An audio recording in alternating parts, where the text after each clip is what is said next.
Saya ingat Ustaz Rashid tukar saya jadi 18 sebab saya 21 nak ke Jordan. Jadi saya pasal balik UK 19. Lepas tu daripada Heathrow ke Oxford tak bed tak balik ke Jordan. Jadi saya ada seminggu di Jordan. Tapi tak apa, pasal kawan-kawan ada di sini. Pak Ia kata dia nak belanja muntah. Sebenarnya kita ada, tadi saya berjalan, saya jumpa macam-macam orang lah jumpa ambil gambar sana sini. Salah seorang dia, saya jumpa sahabat kita dari Sarawak ni. Saya sebut kita ada tazkirah di sini dan kemudian kita ada dua tetamu daripada Sarawak. Saya pun tak sempat kenal nama. Pasal dia orang ambil gambar saya tadi, dia beritahu. Hadirin dan hadirat yang dirahmati Allah. Kita tahu bahawasanya bagi Allah Subhanahu wa taala 99 nama. Walillahi tis'atan wa tis'atun wa tis'una isman mi'ah illa wahidah. Bagi Allah Ta'ala 99 nama, 100 kecuali satu, kata Nabi. Faman ahsaha, dalam sebahagian riwayat, faman hafidhaha dakhala al-jannah. Siapa yang membilangnya atau menghafalnya masuk syurga. Para ulama khilaf pada sebahagian nama. Ada yang kata itu nama dan nama Allah, sebahagian kata bukan. Saya tak mau masuk dalam perbahasan itu. Tapi saya nak sebut salah satu nama. Bukan hafal dalam erti kata hafal macam kita hafal Asmaul Husna itu. Kalau macam tu semua orang masuk syurga mudah. Tapi artinya bagaimana menghayati makna bagi nama-nama Allah yang indah itu. Salah satu nama Allah ialah Al-Kafi. Al-Kafi. Al-Kafi bermaksud Allah Ta'ala itu menyempurnakan kehendak hamba, rezekinya, kehidupannya, menyempurnakan juga dia, memelihara dia daripada mara bahaya. Al-Kafi. Al-Kafi bukan surah Kafi, yang tu Kahfi. Kita silap sudah kata sebagai surah Kahfi, tak ada surah Kahfi. Surah Kaf, Kaf Ha Fa, ni bukan nama Allah. Al-Kafi, Kaf Alif Fa Ya. Allah sebut dalam Quran, alaysallahu bikafin 'abdahu wa yukhawifunaka billadhina min dunihi. Allah kata, tidakkah Allah Subhanahu wa ta'ala itu bikafin 'abdahu, dialah yang mencukupkan hamba, sedangkan mereka itu menakutkan engkau wahai Muhammad dengan selain daripada Allah. Wa may yudlilillah fala hadi fama lahu min had. Sesiapa yang mana Allah bagi dia sesat, dia tidak akan dapati lagi untuknya petunjuk. Maka Al-Kafi kita menyebut bila kita doa, kita ya Kafi, wahai Allah yang menyempurnakan semua kehendak. Sebab Allah suruh kita, walillahi asmaul husna fad'uhu biha. Bagi Allah itu asmaul husna, minta pada Allah dengan menyebut asmaul husna. Allah kata dalam ayat yang lain, fa in amanu bimithli ma amantu bihi faqad ihtadaw fa in tawallaw fa innama hum fi shiqaq fasayakfikahumullah wa huwa samiul alim. Jika mereka itu beriman sama seperti kamu beriman, maka mereka itu mendapat petunjuk. Wa in tawallaw, jika mereka berpaling, fa innama hum fi shiqaq, maka sesungguhnya mereka itulah orang yang berada dalam perpecahan. Allah kata jika orang Yahudi, orang-orang Quraisy, siapa saja beriman sama seperti kamu semua tu Nabi dan para sahabat. Sebab itu iman kena sama dengan iman Nabi dan para sahabat, bukan sama dengan iman orang kampung kita. Iman mesti sama dengan iman para Nabi dan para sahabat. Apa yang sahabat beriman, kita beriman. Apa yang mereka tak ambil kisah dalam hal berkenaan, kita tak jadikan ia rukun iman. Kadang-kadang ada orang cuba bangkitkan benda-benda, adakah itu, adakah ini. Kita kata ada dalam hadis, ada dalam Quran, ada dalam sunnah. Tak ada. Bukan maksud kita tak boleh percaya dengan perkara baru yang dibuktikan oleh saintifik, tapi kita dari segi nak meletakkan rukun iman, perkara di dalam iman. Tapi Allah kata fasayakfikahumullah, cukuplah bagi kamu itu Allah. Cukuplah bagi Allah yang melihara kamu daripada mereka. Ini Al-Kafi. Pasal dia kata fasayakfikahumullah, Al-Kafi. Kita lihat dalam Al-Quran. Allah berbicara tentang sifatnya Al-Kafi. Sebab itu Allah menyuruh kita bertawakal kepadanya, kerana dia yang memenuhi segala kehendak kita. Wa man yatawakkal 'ala Allahi fahuwa hasbuh. Sesiapa yang bertawakal kepada Allah, maka cukup Allah baginya. Allah tak kata sesiapa yang bertawakal pada Allah, Allah bagi dia duit banyak. Siapa tawakal pada Allah, Allah bagi dia rumah besar. Allah tak kata. Allah kata siapa yang bertawakal kepada Allah, cukuplah Allah baginya. Bagaimana Allah mencukupkan? Allah Azza wa Jalla mempunyai kira bicara dan perhitungan yang tersendiri. Maha besar dia, Al-Kafi. Dia mencukupkan kehendak insan. Maka agama menyuruh kita bergantung dengan Allah. Apabila insan bertawakal kepada Allah, maka dia tahu Allah mencukupkan urusan. Bagaimanakah Allah itu mencukupkan urusan kita? Yang demikian itu kadang-kadang tidaklah terjangkau oleh fikiran kita. Kita sangka mungkin Allah akan buat begini untuk selamatkan kita, tapi Allah buat yang satu lagi, ia tetap menyelamatkan kita. Itu lebih baik untuk kita. Dengan syarat insan bertawakal kepada Allah.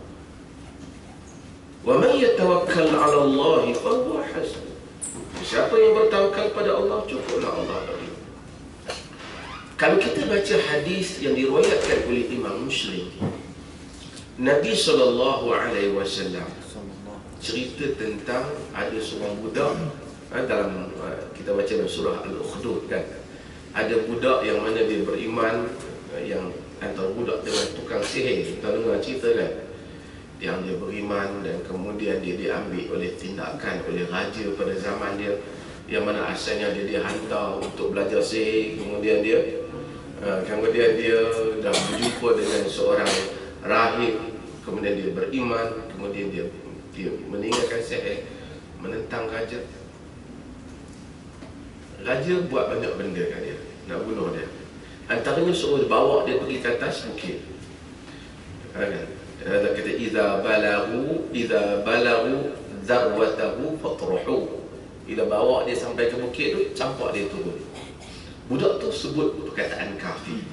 Dia kata Allah makfinihim bima syi'ta. Allah makfinihim bima syi'ta.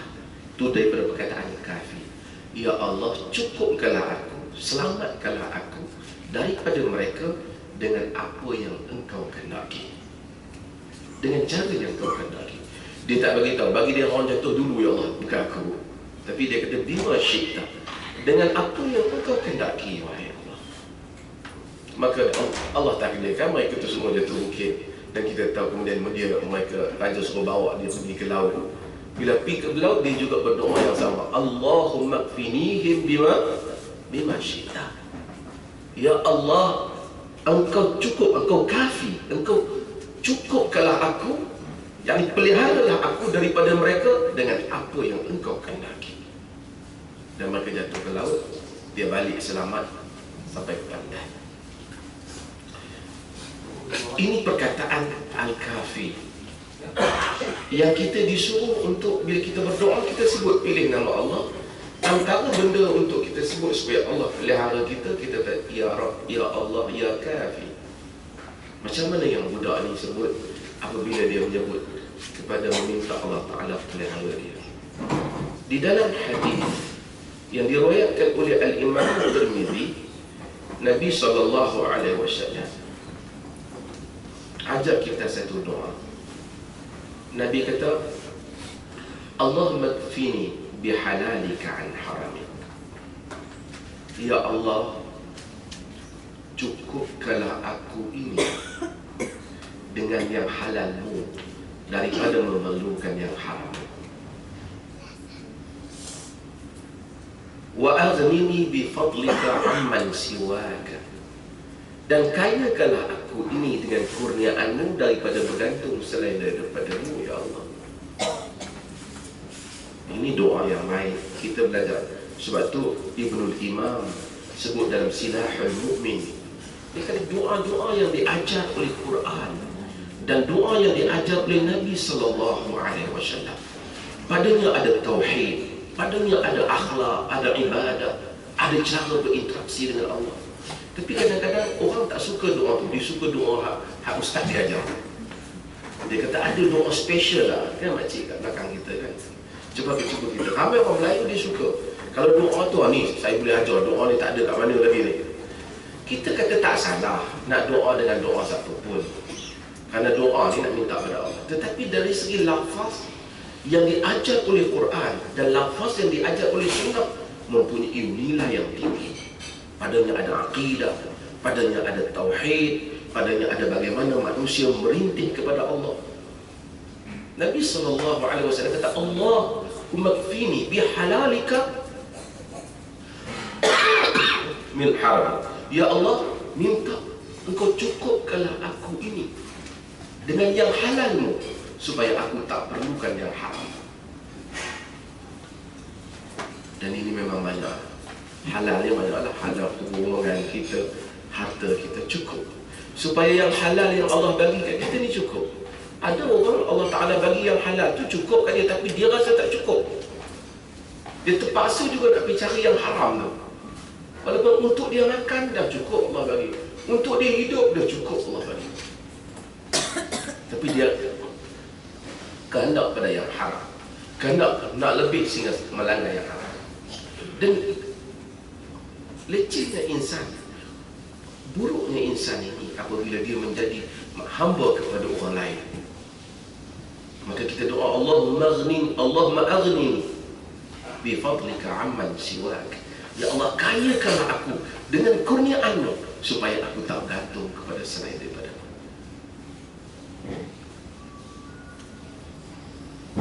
Antara perkara yang dibawa oleh agama ialah akidah supaya manusia ini hanya menjadi abdi kepada Allah. Itu pada satu makna, satu layer. Pada makna yang lebih dalam, manusia ini hanya bergantung kepada Allah dan tak perlukan orang. Kita kadang-kadang memang kita hidup ni, insan makhluk bersosial, kita terpaksa berhubung dengan orang lain. Tapi ada hubungan yang membabitkan kita tolong dia, dia tolong kita, dalam erti kata makhluk. Tapi ada kadang-kadang, terima kasih, jazakallah khairan.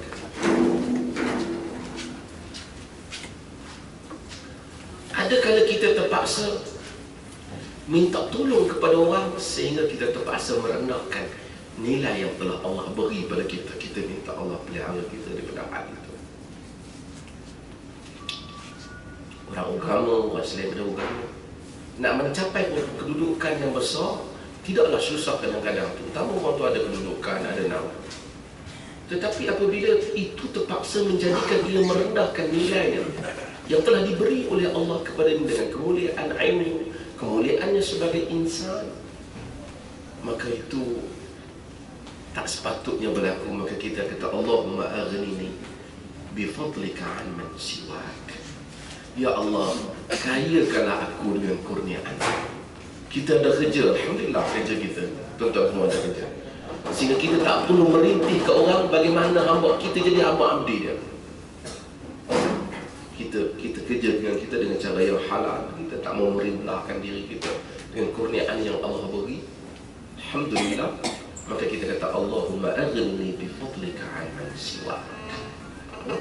Ya Allah, Engkau jadikanlah aku ni, lebih kayakanlah aku ini dengan kurniaan dibandingkan dengan tidak bergantung pada selain. Sebab itu bila kita masuk ke dalam masjid, kita doa apa? Kita masuk dia tulis kat masjid, Allahumma ftah li abwaab rahmatik. Ya Allah, bukakanlah untuk aku pintu rahmat. Bukan babur rahmatik, abwab jamak. Sebab tu ada filem Ahmad Al-Bab, itu singular, satu pintu. Kalau di plural dia abwab, dia pintu-pintu. Ya Allah, bukakanlah untukku pintu-pintu rahmat. Saya dah sebut, rahmat Allah wasi'at kulla syai'. Rahmat Allah melimpahi segala-galanya. Kadang-kadang kita, subhanallah, kita tengok Allah boleh kurnia kat orang. Kita tengok orang tu biasa kan, kita tengok Allah bagi kat dia benda yang tak ada kat kita. Kadang ada orang muda kan, dia kata, tengok suami dia tak handsome pun dapat isteri lawa kan. Kita subhanallah, wasi'at kulla syai'.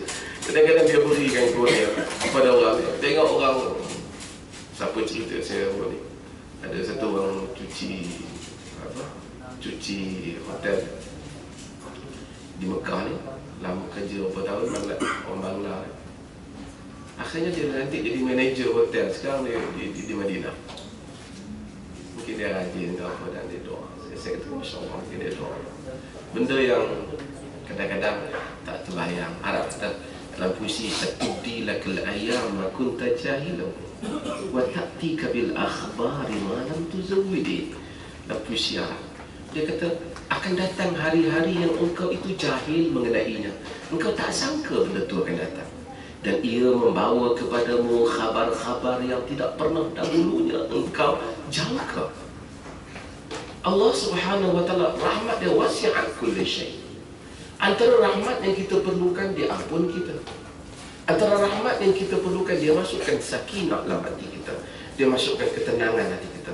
Orang tengok kita, orang tahu padanya ada nur, padanya ada iman, padanya ada kekuatan diri insan yang Allah berikan kepada dia.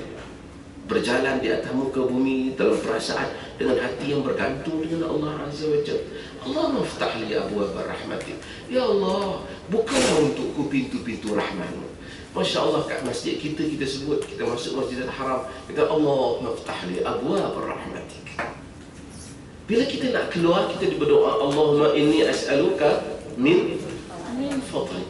Ya Allah, aku minta daripadamu itu kurniaanmu. Rahmat Allah macam-macam, tapi kurniaan dalam Quran banyak. Yabtaghuna min fadlillah. Allah kata mereka itu mencari kurniaan Allah. Dia kadang-kadang lebih merujuk kepada rezeki, kurniaan, harta, anak pinak. Jadi bila kita duduk dalam masjid, kita minta rahmat semua. Rahmat iman, kehidupan kita sebagai insan. Keluar pada masjid, kita minta, kita keluar, kita nak pergi kepada kehidupan, kita minta Allah beri rezeki yang baik, Allah berikan kehidupan yang baik, Allah berikan anak-anak yang baik. Agama ini kalau dicipta oleh seorang yang bernama Muhammad, dia tak boleh jadi macam ni. Tapi agama ini diturunkan oleh Allah, sehingga bagaimana kehalusan, sangat subtle agama itu diatur, kehalusan agama itu diatur, sehingga kita keajaiban dari segi doa, dari segi ayat-ayat Quran. Masya Allah. Sebab tu tuan-tuan bila tengok imam macam ayat Quran, kadang dia menangis. Keajaiban ayat itu sendiri apabila ia menentuh hati nurani. Jadi orang yang bertawaf tu macam-macam dia takutnya. Saya kadang-kadang tengok macam-macam orang tawaf. Saya ada kita hari ni dan tuan-tuan juga, saya seperti tuan-tuan, kita tawaf beberapa kali, pagi, tengah hari dan malam. Saya banyak macam-macam lah orang ada. Tapi saya satu kumpulan tu, satu orang tu dia doa dia politik sikit. Dia doa minta supaya dijalankan Hafizul Assad, dijalankan Bashar Assad di Syria. Tapi saya tengok dia berdoa dengan tangisan. Dia minta Allah Ta'ala tolong orang Palestin, orang-orang Islam di Syria. Kita Masya Allah, ada orang hatinya besar. Kita semua doa kita subhanallah, dia doa untuk orang Islam sana selamat, orang Islam sini selamat. Dan Nabi SAW sebut dalam hadis yang diriwayatkan oleh Imam Muslim, kalau satu orang Muslim da'a li akhihi ala dhahril ghaib, jika dia berdoa untuk saudaranya dalam keadaan saudaranya dia tak tahu, Allah Ta'ala akan wakil malaikat, akan hantar malaikat, walaka mithlu dhalik. Malaikat itu kata, ya Allah, untuk dia pun macam tu juga. Jadi Jadi kalau kita tengok orang susah kan, dalam bertawaf kita doa, ya Allah beri rezeki kat dia. Maka kita, ya Allah beri rezeki untuk kita yang berdoa. Kita minta, ya Allah lepaskan orang Islam dari kesusahan. Allah kata, ya Allah, mereka kata lepaskan dia dari kesusahan. Maka Islam ajar kita bermasyarakat, bersosial, hormat orang lain. Adanya nilai kejujuran dalam hubungan ukhuwah Islamiyah antara kita dengan saudara kita Muslim yang lain. Kadang-kadang kita tak beritahu, kita tengok saudara kita susah, kita doa untuknya, kita doa untuknya. Hadirin dan hadirat yang dirahmati Allah Subhanahu Wa Taala. Balik kita pada tadi, saya nak sebut dan nama Allah Al-Kafi. Maka kita insaf dengan makna bagaimana Allah menyempurnakan urusan kehidupan kita, mencukupkan apa yang kurang dalam hidup ini, kerana dialah yang berhak, yang maha mampu melakukan hal ini. Jadi kita kata, ya Kafi, ya Rabb, cukupkanlah urusanku ini. Mudah-mudahan Allah Ta'ala rahmati kita. Saya tak tahu saya asyik berdua apa. Kalau ada satu dua soalan mungkin boleh dikemukakan. Kita tazkirah ni tak ada tajuk. Saya pun tak tahu, datang duduk sini tengok Ustaz Syed cakap apa, baru fikir nak cakap apa. Tapi tak apalah, yang mana yang terlintas kita Allah. Kalau ada soalan dia tanya Ustaz Syed.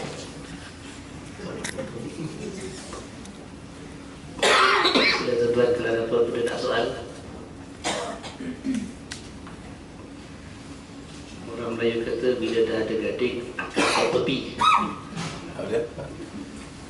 Sila kalau iman kita turun dan naik, pasang dan turun. Macam mana kita nak maintain masa tu?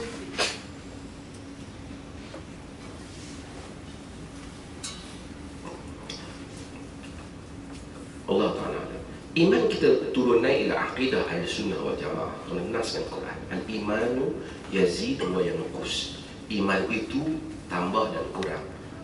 Sehingga Al-Imam Al-Bukhari masukkan dalam Sahih Bukhari bab al-imanu, babul imani yazidu wa yanqus. Bab iman itu bertambah dalam Quran.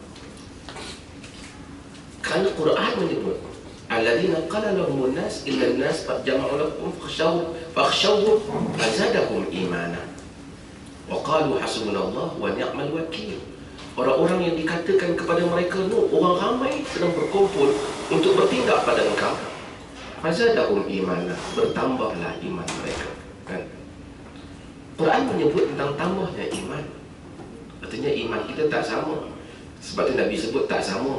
Kalau ditimbang iman Abu Bakar dengan iman sekalian umat, berat iman Abu Bakar Siddiq. Dan kita juga tahu iman kita ada waktu, Masya Allah, sangat tersentuh kita dengan sepotong ayat Quran, dengan sedikit peringatan. Kita rasa tersentuh, kita sentiasa move, kita sentiasa touch dengan benda-benda yang seperti itu. Tapi kadang-kadang kita rasa very dry, bercakap pun tak jadi. Dan ini dialami oleh insan, bukan dialami oleh kita saja, dialami oleh para sahabat Nabi SAW juga. Maka kita tahu dalam hadis Muslim, hadis Hanzalah, yang mana Nabi SAW bila Hanzalah dia kata, nafaqa Hanzalah, nafaqa Hanzalah, nafaqa Hanzalah, telah munafik Hanzalah, telah munafik Hanzalah. Abu Bakar kata, yang Hanzalah, unzur ila ma taqul. Wahai Hanzalah, kau cakap apa? Dia kata, aku wahai Abu Bakar, bila duduk dengan Nabi, tengok, dengar Nabi, tengok apa yang Nabi ajar, seakan-akan aku melihat syurga itu ru'yal ain, macam aku tengok syurga tu dengan mataku sendiri. Bagi minta ni dalam dulu. No, thank you. Okay. Apa nama? Seakan-akan aku melihat bagi syurga itu bagikan dengan mataku. Tapi bila balik duduk dengan keluarga, ada kerja, buat urusan, rasa lama-lama tak macam tu dah. Aku rasa, wahai Abu Bakar, aku ni munafik. Subhanallah.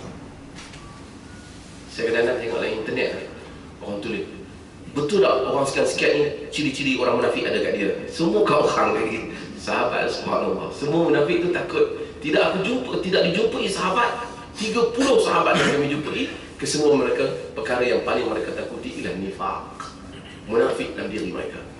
Kita munafik ni semua orang lah. Orang tu munafik, orang yang munafik kan. Subhanallah, kita tak munafik lah. Sahabat takut nifaq pada diri mereka sendiri. Kata Abu Bakar, bukan saja engkau wahai Allah, aku juga demikian. Dan mereka pergi jumpa, nak masuk jumpa Rasul. Hanzalah mengulangi kata, ya Rasulullah, nafaqa Hanzalah. Wahai Rasulullah, Hanzalah ini munafik. Nabi tenang saja. Nabi kata, kenapa wahai Hanzalah? Dia cerita benda yang sama. Dan Nabi menyebut, lau tadumu ala ma kuntum lasafahatkumul malaika ala firashikum. Jika kamu kekal di atas apa yang kamu masa duduk dengan aku, maka malaikat itu akan berjabat tangan dengan kamu di tempat tidur kamu. Maksudnya kamu telah sampai satu makam yang sangat tinggi yang tak tercapai oleh malaikat pun. Malaikat masyai'an lah. Walakin sa'ah sa'ah, tapi waktu dengan waktu. Maksudnya ada waktu iman naik, ada dia kurang, maka manusia kena tambah iman. Maka Abdullah bin Mas'ud kata, ijlis bina nu'min sa'ah, maka duduk bersama dengan kami, kita beriman seketika. Bukan maksud tak beriman, maksudnya kita tambah. Kita kata jadidu imanakum, tambah, perbarui iman kamu. Maka kita pun ada down, maka Allah buat banyak station untuk kita. Dia bagikan di solat 5 waktu. Bila mari solat ambil wudu, kita mungkin ya Rasulullah azim tadi aku ni. Kita ada saum, kita ada saum Ramadan. Kita ada umrah, kita ada haji. Kesemuanya membaiki.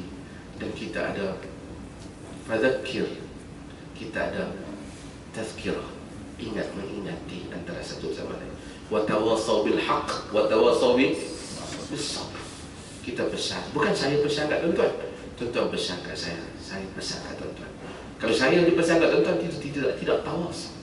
Tapi Pak Ayah pesan, sabar Ustaz, Pak Ayah sentiasa di belakang. Saya pun kata demikian juga.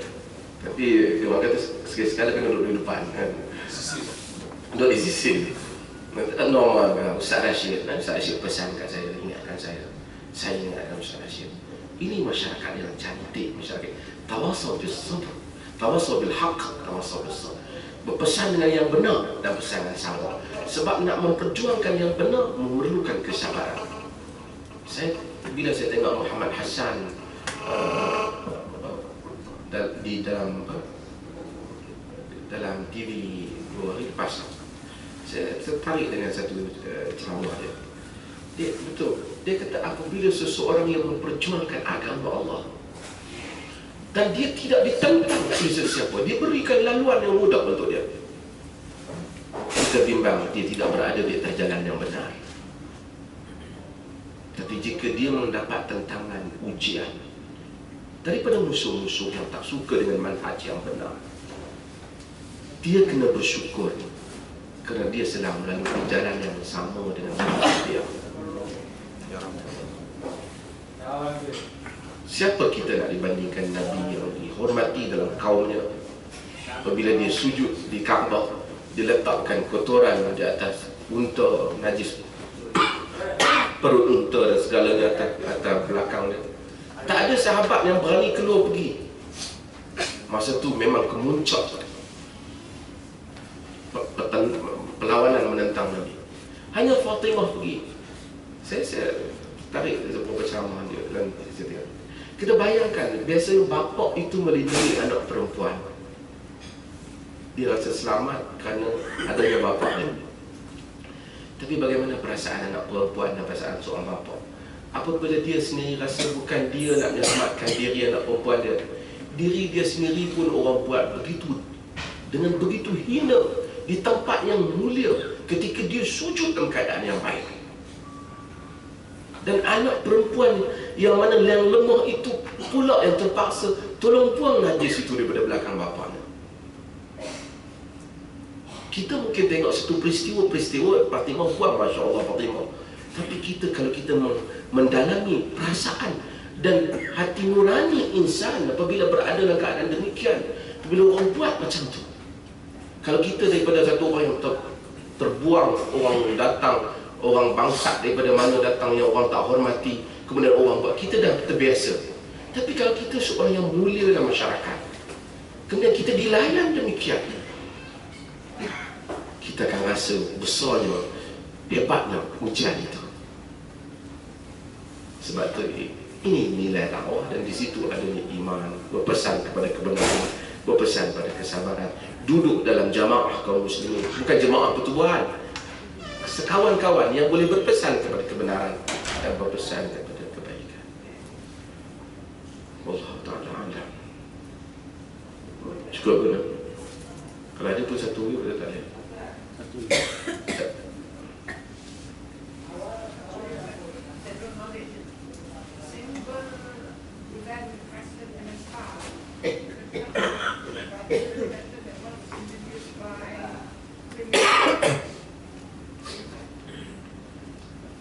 Perancis kata croissant. Tu kita nak makan croissant. Dia Perancis tu, France. Apa ada lah orang kata kat saya tak boleh makan, ini lambang menekan menentang Islam. Macam-macam orang kita Facebook tak boleh guna, ni tak boleh makan, esok kami terbang tak boleh naik, macam tak apa, saya kadang-kadang kita selalu fikir benda-benda yang actually pada zaman Nabi tak ada lambang ni semua, tak ada pun kubah pun. Masjid Nabi ni, macam saya kata lah, Masjid Nabi ni bumbung dia kalau tamat je. Semua ni introduced by Umayyah, dan some people dynasty dia developed all these symbols untuk apa Islam punya, kan, dah jadi orang kenal benda macam baju Melayu, kan, jadi kenal. Tak ada apa lah, tak pernah ada setakat saya ingat orang kata bubuh lambang tu jadi sunat, saya tak ingat. Jadi cuma orang Islam dah boleh kanan sana salib, sini terkenal dengan lambang bulan sabit. Di Malaysia ada buat bulan penuh. Jadi macam apa? Sebab tu di Malaysia ada orang yang sentiasa nampak, tak pernah nampak bulan, sentiasa nampak muak bulan. Apa? Tapi yang pentingnya lambang. Ada parti yang ambil lambang ni, ada pertubuhan ambil lambang ni, dan mungkin kerana lambang anak bulan tu, saya tak tahu lah, mungkin dia orang fikir pasal permulaan bulan tu, kan. Oh, dia main the star. I'm not sure that. Tapi ini semua, as long as already being our symbol, kita nak kata apa lagi? Dah semua orang cakap tu, dan tak ada siapa kata. Kalau star David tu pun Daud, dan saya tak pernah ambil pun lambang tu. Ada orang buat lambang. Kalau soalan dia orang haram ke halal, kalau tanya saya halal lah, adakah sunat? Tak sunat lah. Adakah boleh? Boleh. Adakah kalau saya ambil lambang tu bulan sabit dan bulan depan, maka saya dapat pahala lebih? Tak dapat. Cuma biar tak hilang. Orang tahu kawasan ni kita punya, bendera ni Turki punya, Singapura ada juga, kan? Ada. Saya ingat tak ada apa persoalan boleh ataupun tidak. Tapi kalau persoalan ada sunat atau tidak, tak ada lah. Boleh ataupun tidak. Sebab tu kita kadang-kadang kita kembali kepada the root of the problem. Apa dia? Orang selalu ni highlight so many issues. Kemudian kita tanya dia, you nak apa? You nak kata Islam kata benda ni sunat? Islam tak kata. Tapi persoalannya boleh ataupun tidak benda yang ada sekarang. Kalau tanya boleh, boleh. Lambang Toyota boleh, lambang Datsun boleh, lambang Mercedes boleh. Takkan lambang tu tak boleh? Boleh, kan? So lambang. Tapi adakah itu merujuk pada sunat? Tak ada. Bolehkah kita ambil? Can we keep all this symbol for us? Up to you. Islam never determine all these things in our life.